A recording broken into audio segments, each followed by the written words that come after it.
Yo, what's going on everyone? Welcome to this new video. Today we're here Repeat, for PSGL Qatar. It's round 2 of the season. As I forgot to record qualifying, so we're gonna go into the race straight away. As we're waiting for Mirko to load into the session, as it's almost 5 red lights. And away we go for the Qatar GP in F2. We get a pretty decent start. We don't lose anything, we don't really get anything. But we do go up the inside of Lenny Pinter, trying to go around the outside into turn 2, which does actually work. We do understeer a little bit, so he squeezes us to the outside, but we have the inside. As he's still alongside us, so he's gonna try and send it around the outside. We do kind of squeeze him, we do leave him a little bit of space as he does stay on the inside. So now into this hairpin we do have the exit, we have the better run through the corner, so yeah, that's one position gained off the start, so it's a very good start. As we see in P7 there's Declan, he started on medium tires, so it's going to be interesting see what he can do on this strategy. As I do think that the hard medium strategy is definitely the best strategy at this track. Yeah, you'll see why later on in this race. Everyone will be looking to go for the undercut on this track because it's quite easy to stay in the train even on older tires. You just pretty much need to survive the drop off. As long as if you've done that, then yeah, the tires will equal out. So going along usually doesn't really work out, but we'll see what people will do in this race. As yeah, we'll move on to lap 3. Sadly I forgot to record quali. My quali was alright. I did the 8.32 I think, but my last run I made a very big mistake which easily cost me like 700 to 800, so yeah, missed a P3 with that because like it was very close from P3 to P10 where I was, so yeah, it's a shame, but yeah, we can do something from this position. It's still an improvement from last season where I only qualified in the top 10 once. As now Thomas is coming through on the soft tire. Usually you don't really see the softs on Qatar, but yeah, he's opted to start on the soft. As he started quite far back, usually Thomas is quite far up the grid, especially in qualifying. He's insane qualifier, so I was a bit surprised to see him here, but yeah, we'll see what he can do on the softs. But we've moved on. I think it's one lap further, and yeah, he hasn't really made any more progress, so yeah, we'll see if we can get back past him. We've still got a lot of battery, and yeah, you can just see the softs, they don't really work on this track. They've already dropped off and it already looks like the hard are quicker. So we're gonna try and get a good exit here with 82% battery, which we are gonna use. We're very close. I don't expect him to fight it really hard, which he doesn't. I think he stops using, and we stop using as well. We get the position quite easily as into turn 1. He does stay alongside us for a little bit, but he does back out eventually. And that's us up into P9 again, so yeah, it's looking good so far. We're making position, so that's a good thing. It's now Declan just ahead of us with the fast lap, but yeah, he obviously started on medium, so yeah, we're gonna try and get past him as well as the tires are really starting to drop off.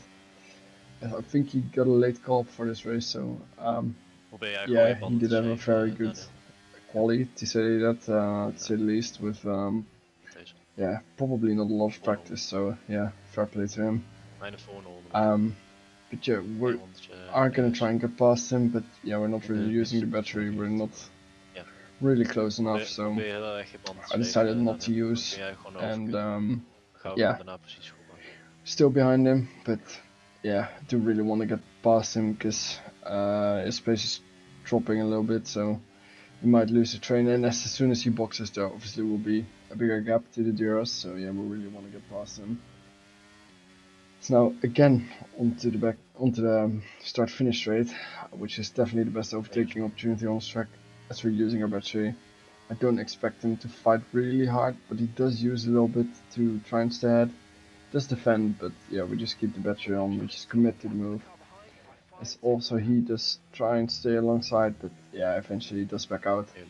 It's us up into P8, so 2 positions gained from the start. And yeah, with this track where strategy is very interesting, we'll see what we can do on the strategy to make some positions. As now it's lap 13, and lap 13 is usually the lap where everyone, the best lap to pit pretty much on this track. Everyone will aim for this lap usually, because the tires will make it quite easily. You will have a bit of a disadvantage to the guys that go longer, but like I said, as soon as you've survived the drop off, you're fine pretty much. No. And as you'll see, Yannick and I also pit, and a lot. If you look at the minimap, there's only 2 people ahead of me that have stayed out, and that's Simon Lekomsky and Sergio Sobrino. So yeah, everyone, like I said, is looking to pit for lap 13. As we put the medium tires on, it's really busy in the pit lane.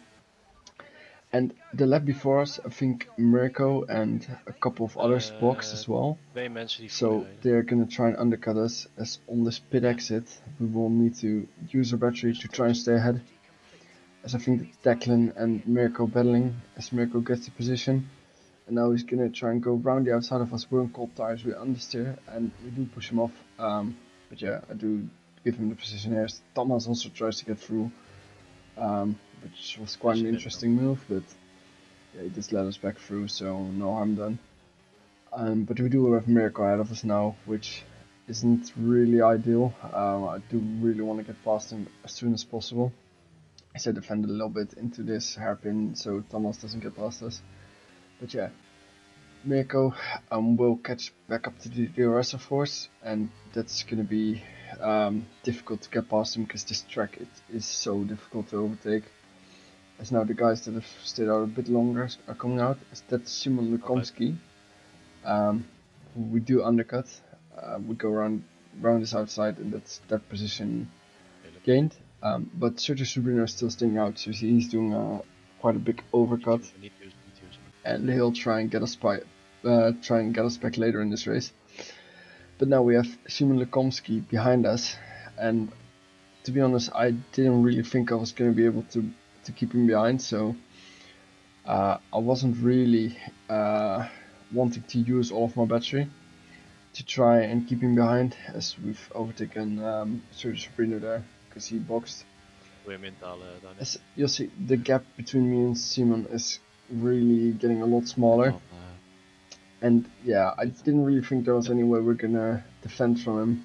So now I'm getting quite close to Mirko, and I do decide to try and pass Mirko here so Simon doesn't get us. So we're using, Mirko is also using, we're trying to get past him, we're committing to the move. We do keep the battery on, we go to the inside, but yeah, we don't really have the momentum, and Mirko is ahead of us going onto the exit, so yeah, we're not going to be able to get the position. As yeah, again we move on to the end of this lap, and we're going to try and overtake Mirko again, because it's very important for us to get past Simon, as my engineer told me to make sure to get past Mirko, because I didn't really know, but Simon Lukomski was actually very low on ERS, so yeah, I was going to be able to defend from him, probably if I got past Mirko. And Mirko is gonna hit the drop off eventually as well, and we need to be past him by then. Because if we've both hit the drop off, we're not gonna have such a big tire advantage anymore. It's now because we're using Mirko's having to use as well, so we're draining our own battery, but at the same time we're also draining his. So yeah, that's very important for us because we really need to get past Mirko, because yeah, once again, as soon as you drop off, we both hit it, it's going to be pretty much impossible. So now we're very close to Mirko, we're going to send it into the hairpin. Which doesn't really work, so Mirko comes a little bit to the left, make a little bit of contact. But yeah, he stays ahead as Simon immediately puts his nose up the inside of me. But yeah, we're obviously not going to let him go, because I think by now I was told that he was quite low on ERS as well, so I was actually going to have a chance of defending against him. It's now also Sergio Sabrino has caught up to the train. So yeah, we have some guys on quite a lot fresher tires behind us, which it will be very difficult to defend, but we're going to do our best. Like I said, because we were using a lot of ERS, Mirko was having to use at the same time. And we drained his battery, so we're gonna try again. This is pretty much gonna be our last opportunity with the ERS we have. So I don't really want to show that I was flashing or was low on battery, but yeah, I had to use this last bit of ERS to get past Mirko. Yeah, this was probably the most important move of this race. As yeah, now we're gonna be able to get back into the train. Simon and Sergio are gonna have to use ERS to get past Mirko, and they're gonna be low as well because of that. So yeah, now we're in a situation where we are close to hitting the drop off, and I think we might have already hit it, and Simon and Sergio are obviously gonna hit it a little bit later. And as soon as they've hit the drop off as well, we're gonna be able to defend a lot easier. As now, I was told by my engineer that Sergio Sabrino was also flashing, so yeah, this was a really good situation for me, as both Simon and Sabrino didn't have ERS to get past.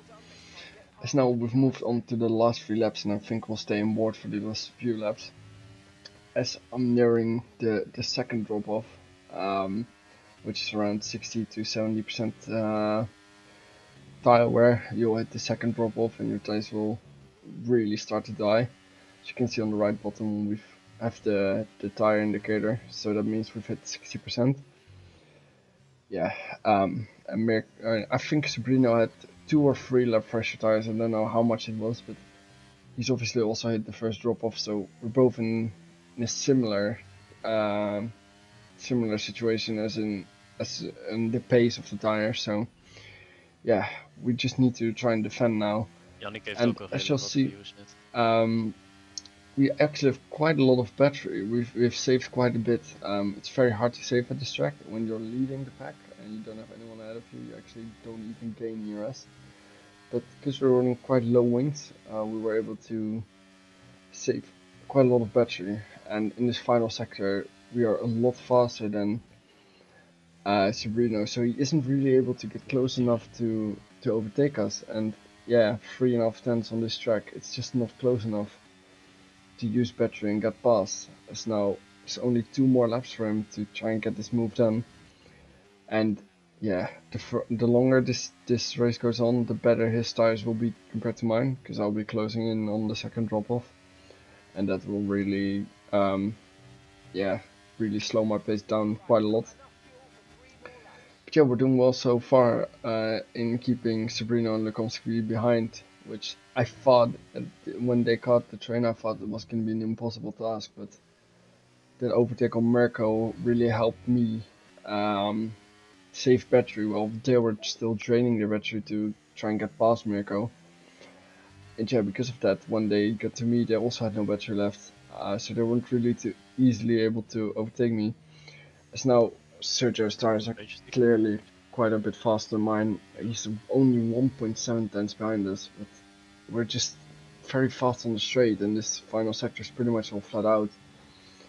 And yes, we're just gaining through the section, and he's never close enough to try and go for an overtake. So once again into the final corner, it's 2.5 tenths, and on this exit it's 3.2, which is very big gap still, but it's obviously going into the final lap, so it's going to use quite a bit of his ERS. But it's just not close enough. We've saved so much battery in the time that they were trying to get past Mirko that yeah, they're not really able to attack us. As yeah, our tires are really dying off now. It's only 2 tenths. He's easily able to follow me because yeah, his tires are a lot fresher. As into the double right, he's 2.3 tenths behind me, so it's not really close enough for send into this hairpin as they're going first. So as I get a little tap from behind, and he's trying to go for a bit of an overtake. But yeah, he isn't able to do it. So I'm just steering through this corner, trying to get the nose turn in, and he's just literally pushing us around the track, but he's just not able to send it. There's not really a lot of heavy braking zones here. As he's within a tenth of me, he's just pushing me around, but I know I'm faster in this last sector as the tires have hit 71% now, so we're in the second drop off, but we're still hanging on to this P6, 16% battery left, and as long as we survive this last corner, we're probably going to be able to stay ahead. So now into the final corner, we're going to drain all of the battery we have left. We're going to go to the inside to break the toe, and he's not able to overtake us, so yeah, from P10 on the grid, it's at P6, and it's quite crazy, to be honest, on this track where overtaking is so difficult. The strategy was very good. I think if we pit one lap earlier, we maybe would have been able to do a little bit more, but as you saw, the tires were already 72%, so it was going to be a bit of a stretch. But yeah, we've managed to hang on to this P6, and after the P3 of last week, I think after this race we're going to be 4th in the championship, which because Max didn't score any points, but he'll still stay ahead of us. Louis won the race, so he overtakes us as well, because we're on 15, he gets 16, and Joost gains us on us. So yeah, we're going to be 4th in the championship going into the next round, so yeah, very good start to the season. And next race is Hungary, which is a track I haven't really done a lot, but yeah, we'll try and make the most of it, and I'll be making another video on that as well. So yeah, I hope to see you guys in that video, and I'll see you guys next week then. Bye bye.